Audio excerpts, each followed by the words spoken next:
এরকম ছোট জায়গায় লাগানো হয়েছিল তো, গাছটা শিকড় দেখুন কত শিকড় বেড়ে গেছে। তার মানে এটাকে বড় জায়গাতে লাগানোর সময় হয়ে গেছে, তাই এটাকে বড় জায়গাতে লাগিয়ে দেবো।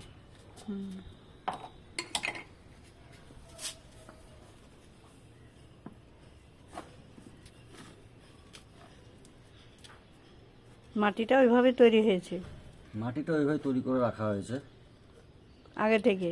অনেক দিনে, মিনিমাম 15 দিন রাখতে হয়, কারণ এর মধ্যে যে আপনার অর্গানিক কম্পাউন্ডগুলো যেমন হাড় গুঁড়ো, শিংকুচি, মুংফলি এগুলো দেওয়া হয়।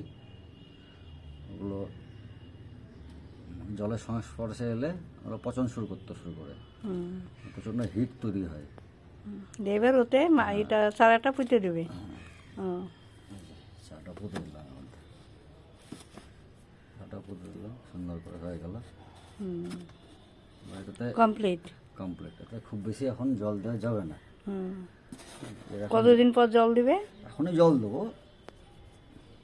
দেবো, এই চারিপাশে একটু করে দেবো। এখন এত বড় টবে মাত্র আমি 1 মগ জল দেবো। আচ্ছা, চারিপাশে করে। কারণ এটা যেহেতু বিশাল বড় টব, গাছটা আমার খুব ছোট, বেশি জল দিলে সেই পরিমাণ জলও শোষণ করবে না, তাহলে শিকড় পচে যাওয়ার সম্ভাবনা আছে। সেই জন্য আমি অল্প জল দিলাম। এই কমপ্লিট হয়ে গেল। এটা কমপ্লিট হয়ে গেল।